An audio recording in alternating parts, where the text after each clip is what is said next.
Hey world, and welcome to a wrap up that I've been putting off for almost 2 months now. Oh, I don't know how this happened. First I was preoccupied with my Marvel Week project, which you can go watch, please. And then my camera went on strike and didn't work for a bit. And then I went on vacation, so like I didn't do anything. Now I'm back and there's this fucking heat wave. I'm so warm right now. I'm really sweaty. But I'm still gonna make this video. Because I refuse to put 3 months worth of web up in one video. So this is June and July, and then in like 2 weeks time you'll get August. But I'm not gonna put all 3 together in one video. I'm gonna do it now. I'm sorry it took me this long. So yeah, this is the June and July web up, and there's like 2 very strong categories in this. First is loads and loads of queer books, because obviously June was Pride Month and I read mostly queer books, so like there's a big category. The other one is books I don't have with me, so everything as always is gonna be in the description down below, all the titles, all the authors. The books I don't have with me, you'll find them down there. And there's actually 2 books I can't talk about yet. Which is a real shame because they're really good books. But yeah, in July I read 2 proof copies that aren't out yet, and the publisher has this rule of like not discussing it before a specific date, and we aren't there yet. So I think it's October, so September, October, I'm gonna make a mental note to discuss them there because they're really good books. But just so you know, there are 2 books on here that I did read and I really loved, and I'm gonna get to them when I'm allowed to. But yeah, let's start with the books I read in the month of June. Starting with Kate in Waiting by Becky Albertalli.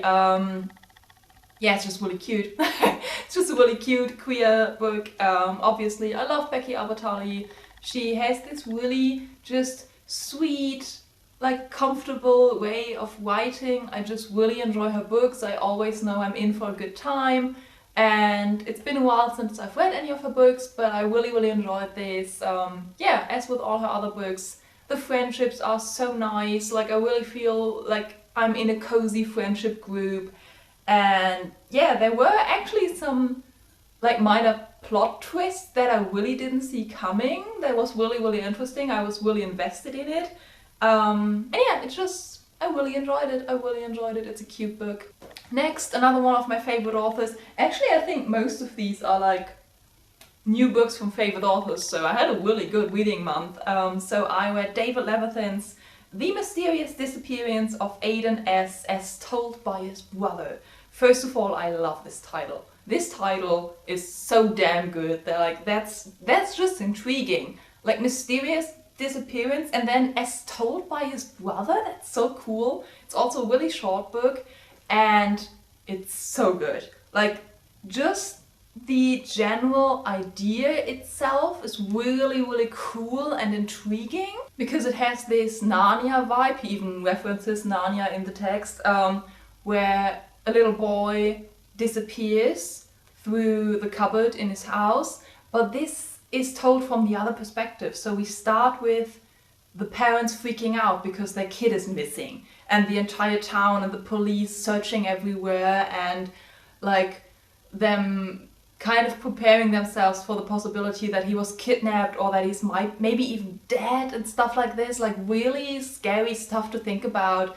like parents and family members not knowing where you are. Like really scary stuff. And it is all told from his younger brother, who like kind of watches all of that happen and doesn't really know what's going on. And then he comes back, he suddenly reappears, and he comes through the cupboard again, and his brother sees him.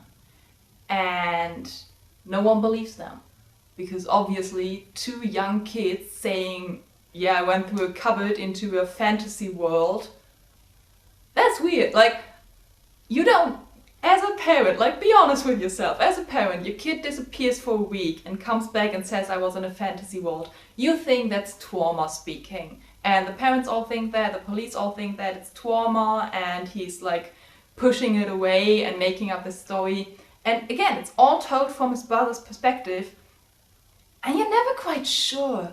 Like, it's so intriguing, it's so like kind of guessing alongside and like kind of trying to figure out what's going on and what they're gonna do and how all of this is gonna get resolved, and it's so well done, it's so interesting. I really, really love this book. I'm gonna be completely honest, I'm not completely satisfied with the ending. I'm not gonna tell you why, because that's gonna spoil it, but just like I wanted something different from the ending. I still think it fits the story, but I wanted something different. So, like, minor complaint, but as a total, this is a really good book. Like, what else did I expect? It's David Levithan. He's literally like my top 3 best authors of all time. I love his books. Every Day by him is like my favorite book of all time. Obviously, I'm gonna love everything he does. As I do with this one. The Inexplicable Logic of My... That's a mouthful. The Inexplicable Logic of My Life by Benjamin Alire Saenz. I'm really sorry. I did look it up. I'm still not sure how to say it. Yeah. Really love this author. Author of Aristotle and Dante. He has such a beautiful language. Like, I turn the page and there's like this beautiful poetry of dialogue and these like thoughts that are just so stunning and like real, and oh, I just love his writing style so much. And yeah, I love this so much. Quite a lot. I cried a lot. There were a lot of tears throughout this entire book. I made the mistake of reading it at work, and I had to take a small break from reading because I was crying so much that I wasn't sure I was going to be able to stop in time to get back to work. This is emotional masterpiece. How? How do you write so well? Also, just as a side note, I personally really love stories about adoption, and this is a family with a gay father and his adopted son, and just their bond and their story and their family dynamic is really, really sweet and lovely, and just that hits a personal thing for me. I just really, really enjoy adoption stories, so as an added bonus. Next, I read Die Magischen Buchhändler von London by Garth. I read the German one, and I'm really confused at the translation, as I often am with German titles, because the original title is The Left-Handed Booksellers of London, and the German translation is The Magical Booksellers. I just don't understand. Like, it's quite a big part of the story that they're left-handed, like that has significance to the story. Why don't you translate that? We have that word in German. It's not complicated. I don't understand. Aside from the title. I'm sorry. I always get hung up on weirdly translated titles. I really love the cover, and I've heard some really amazing things about Garth as a fantasy author, and he has this like weekday fantasy story book series that's like, the titles are something with Monday, Tuesday, Wednesday. I can't quite remember, but I have like the 3rd part of that series because I got it like really cheap at like a book fair, and I've been meaning to get the 1st and 2nd part to be able to read that series. Gonna be honest with you, after reading this I don't want to read the other series. Yeah, I enjoyed reading this. I had a good time whilst reading it, but it didn't make me want to pick up another one of Garth's books. I I think this has like, yeah, this is 400 pages. And I remember specifically I was at page 280 and turned to my friend and said, I still don't know what this story is trying to tell me. Yeah. I like the characters, I like the world building and the specific form of magic, that was really cool. Way too little booksellers and bookshops in it for the title to be related to booksellers, but okay.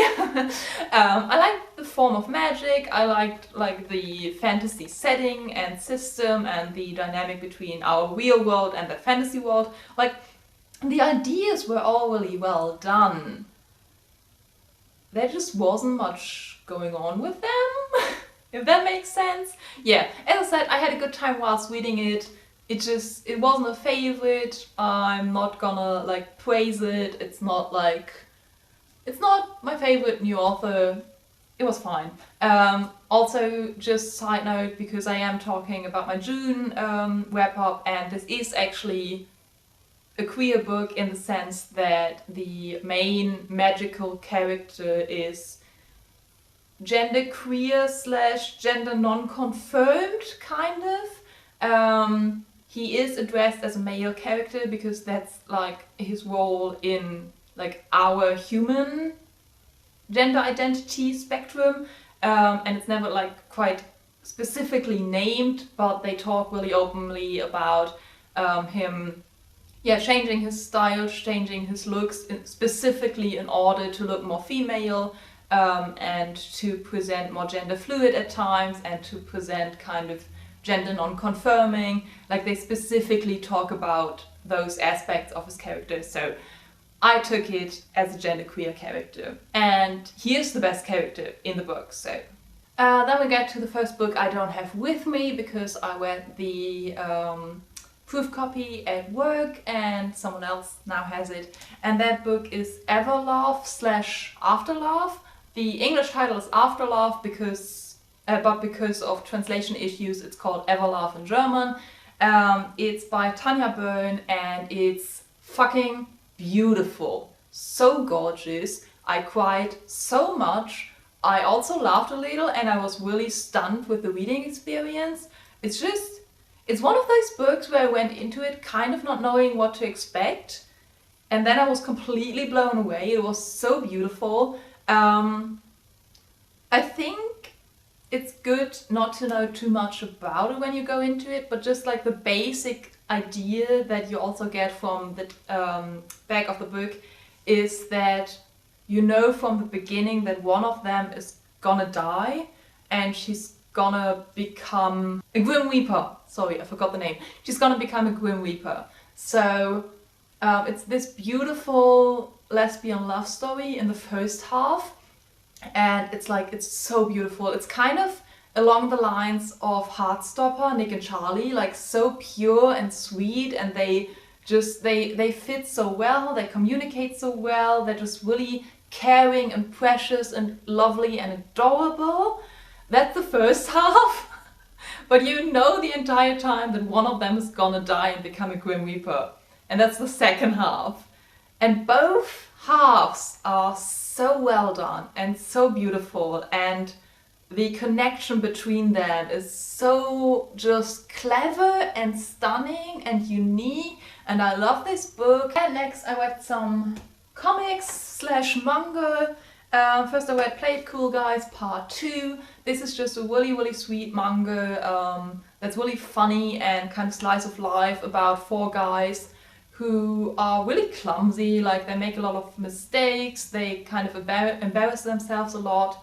And in the first part you get to meet all of them individually, and in the second part they meet and kind of help each other through their everyday life with all their struggles. It's just really sweet and cute and also in full color, and it's stunning and beautiful, and I really like the guys.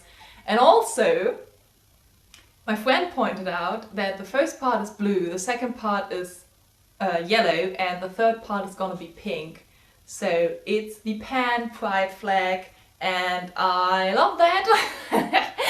And I actually think it might really go into a pansexual or pan-romantic idea and love story. There's no real signs of that yet, but I have been reading into it a lot. And I see potential. If not, it's just really cool that it makes up the colors of the pride flag. And it's really funny and cute, and I'm looking forward to the next part. And then obviously I also read the next part of Ein Gefühl namens Liebe. This is part 8. You've seen this one before. I love this storyline. It's just, yeah, it's a really sweet, cute manga about a first relationship and how especially the girl who's never been like in love at all, like gets to know all those feelings and gets to know herself better. And I just really appreciate how honest both of them are and how she communicates when she's not comfortable with something and how he communicates that he wants her to feel comfortable. And they just, yeah, they talk well and they are just really sweet in their first love, and the friendship group is also really sweet. And yeah, I really appreciate this storyline. Again, a series you've seen before. This is ReLIFE part 8. Again, it's in full color, really, really pretty, really beautiful. I've talked about it before that I'm not quite sure if I wanted to continue the series because they are really slow. They take their sweet time and sometimes it's a little bit boring / infuriating. But we finally got to the plot twist that I've been waiting for. Like, is it really still a plot twist if you know it's coming like 3 parts before? Either way, we finally got to the plot twist and it really feels like the story is going now. There's some momentum, there's some like intrigue and action, and the story of the characters is like finally getting into real development. And yeah, now that we've gotten there, I am really intrigued to see where the story goes and how everything gets resolved. It's kind of a little bit sci-fi, a little bit slice of life, a little bit crime novel.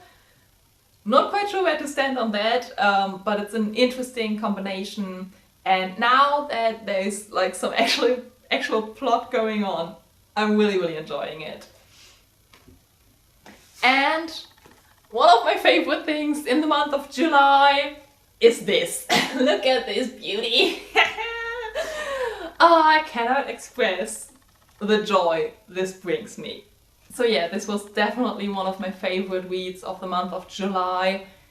It does technically count as a reread because let me tell you about Witch. Witch is a group of 5 girls who have magical powers, kind of in the idea of Avatar. So it's like the earth, water, fire, air, and then there's like the heart element, I guess. And Witch had a huge influence on my life. When I was but a little child, I think it was rather like a teen, somewhere around that age. I think maybe I was like 10 or something. Which was published, I think, every 3 months in the form of a magazine, and every time it was released I went to the kiosk to get my magazine, to get my Witch story, and it was like 10 pages or something of this beautiful comic of these like best friends who also have magic powers and need to like solve magic problems. And I actually learned how to draw with Witch. This is where I got my inspiration from, and basically what I would do is I would read the story of the comic, of the little magazine comic, and then I would cut out my favorite pictures and draw them. Yeah, I did that. And yeah, I learned how to draw with these comics, and I really enjoyed it, and they had a huge influence on my creative life, and my art style is still like heavily influenced by this kind of European manga style that they have going on. And I also really love the story and the characters, and I just really loved it. And in retrospect, I was really upset at myself for whipping up those comics and for not keeping them, because now I can't read them. Like a few years ago, I really wanted to reread them, and I tried getting the original comics and I couldn't get them anywhere. No one had them because they were like these 10-page cheap magazines from the kiosk. And then Egmont Comics announced that they were gonna re-release the entire series in this beautiful like bind up collection hardcover with like extra information on the comics and like stories of the characters and all that extra stuff, and I'm so happy. It's so beautiful. So yeah, it does kind of count as a reread, but it's been about 10 years, so I didn't remember. I think it's been more than 10 years, so I didn't really remember anything of the plotline, and I loved it so much. I was right back in there. I really enjoyed the characters and the magic, and they have this really cool idea of fantasy world and real world like colliding. The way they do it is really cool, and I also just really love the art style. Like still, it made me feel so nostalgic and so back in the moment, and I really loved it. The second part of the collection is gonna be published in November, and I'm so looking forward to it, and I'm so happy they re-released it. It brings me so much joy. It brings me so much joy that they decided to bring this back and that I can finally like have it in my hands and like collect it and keep it. And yeah, it makes me really happy. And with that we get into the books that I don't have with me. I'm sorry. First of which was Wieder, Keine Ahnung. This is a kind of like non-fiction guide, I guess. I don't really know how to describe it, but basically in Germany there is this TV newscaster show specifically for kids. It's called Logo, and it's like just basically your daily news, but like really easily explained for kids and young teens, and they kind of have like illustrations and stuff to explain specific conflicts, and they go into the details of how politics work and explain it really easily. And two of the moderators of that show made a book with the same premise. They just explain politics and like things you should know about the world in really easy terms. I wouldn't say it is actually made for kids. There's like really heavy details. There's a lot of like really specific things that I don't think kids are interested in, and also it isn't like quite as kid friendly in the language. So I wouldn't say this is made for kids, but it's made by the people who do explain politics to kids, so it's really easy to understand. And the reason I read this was that in July I was made head of non-fiction in my bookshop, which is really cool. I'm really happy with that. But there are quite a lot of things that I honestly just don't understand or don't know about. Like a lot of like specifically like conflicts between countries that I know nothing about, like specifically that kind of politics. So this was just really good for me to read this. They go over a bunch of topics, and they go over like politics, as I said, but also like currency, like bitcoins and that kind of stuff. They go over different forms of energy and like the climate crisis. They even go over like discrimination and the history of discrimination. So like a bunch of topics, and all really easily explained. I really understood what was going on. They also give a lot of like helpful tips what to read next if you're interested in specific topics. So yeah, it's basically my new Bible whenever I don't know anything about certain topics that I should know something about. They even go into like sports and culture and arts and that kind of stuff. And I now have it at the bookstore with loads of like washi tape and like sticky notes and underlinings and all of that, so I can easily look up things if a customer wants to know something. It was like really helpful. It was one of the best reads of my life, just in terms of how well I understand things now.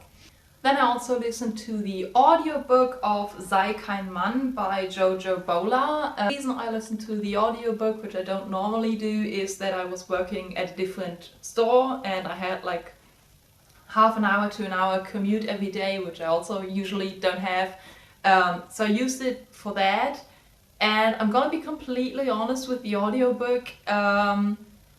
If it wasn't only 4 hours long and it wasn't only like for this short amount of time that I had to do this commute trip every day and it fit perfectly with the 4 hours of the audiobook, if it wasn't for all those circumstances, I wouldn't have kept listening to it because I really didn't enjoy the Wieder. I'm sorry about that.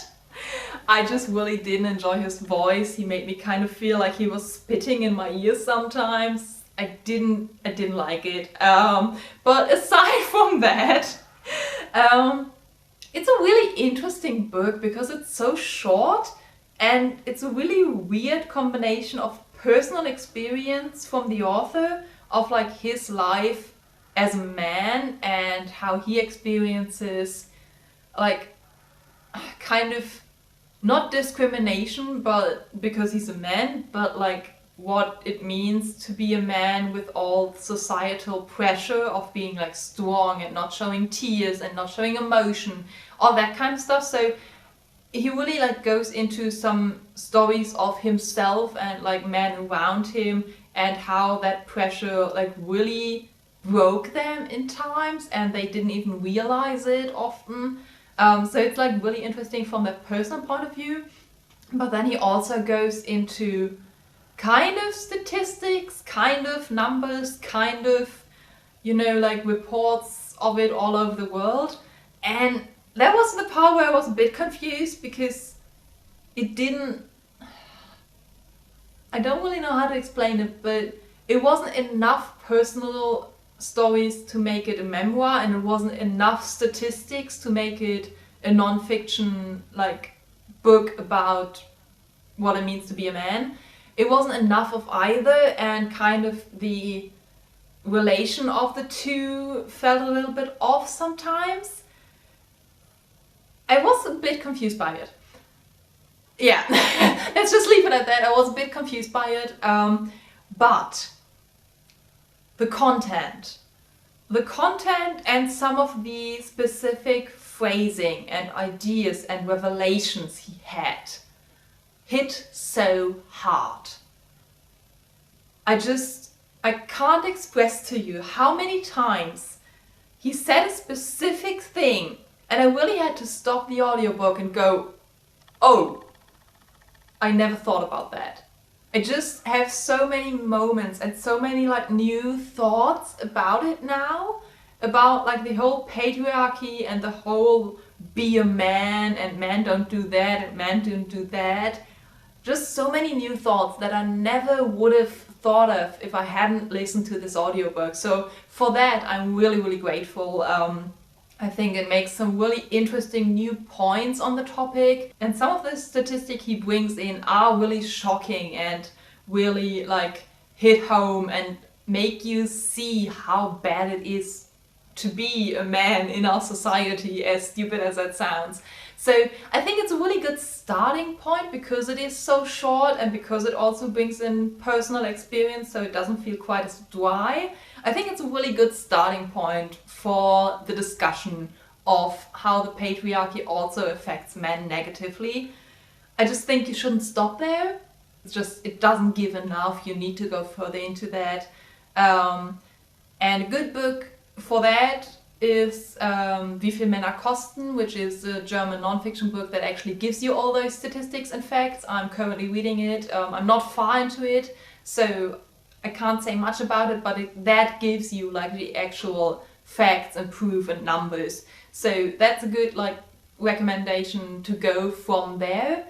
But it is a really, really good starting point, and it really like made me think about it in a new perspective, and I really appreciated that. And I also read a proof copy of a children's book which is called Storyworld, Amulett der Tausend Wasser by Sabrina Kirschner. This is the first part in this series, and I don't think I will continue reading the series because it is really, really childlike in the language. Like, obviously it's written for children. It just was a little too childlike for me as an adult to read. But I can really, really see people, like kids, liking this. I think it's a really cool story.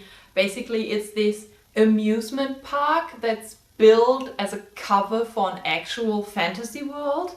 And the person who runs the amusement park did that so that basically the people visiting the amusement park like get this quest that they need to do, and the goal of the quest is something that the like leader of the amusement park can't do himself in the fantasy world. So he basically did all of that to make the visitors do his dirty work in this actual fantasy world that he's covering as like special effects and actors and all of that. That's his cover. And it's the story of two girls who get into this amusement park, and obviously they discover that it's real. Basically that. And it's really well done. It's a really cool story. There's a lot of interesting plot twists. I really like the way it's built up. It's definitely a first part. Like, there's obviously more going on that we don't know about yet. There's obviously more going on in the story that we need in the second and third part. I think it's going to be 7 parts in total. But I really, really enjoyed it. It's really cute. There's a lot of illustrations. The language, as I said, was childish, but it was also really like beautifully described. Like, a lot of the scenes I could really picture in my inner eye, and I can really see this being like a TV show or a movie, because it was just so beautifully graphic in the description, and you can really see the park and all of that. I really enjoyed it. It's just not completely written for me, obviously. And yeah, then I also read Kummer aller Art by Mariana Lecki, which is a short story collection by this best-selling author, and I've never read one of her books before. And now that I have read those short stories, I understand why she's a bestseller. She has such a way with language. I cannot explain to you how much I love this book. Again, one of my favorite books of the year, maybe even one of my favorite books of the last couple of years. It was just so well written, like so well written, so well done, so cool, so beautiful, so funny and sad and tragic, and obviously, again, short stories, and like really, really short stories. They're like 3 pages top. Which is a really, like, that's really short. It's kind of more like anecdotes, and it's actually taken from her real life. Basically, she lived in this house with like other people, like other flats and other neighbors and stuff in this one house. And it's mostly just stories and anecdotes of her and her neighbors going on in her everyday life.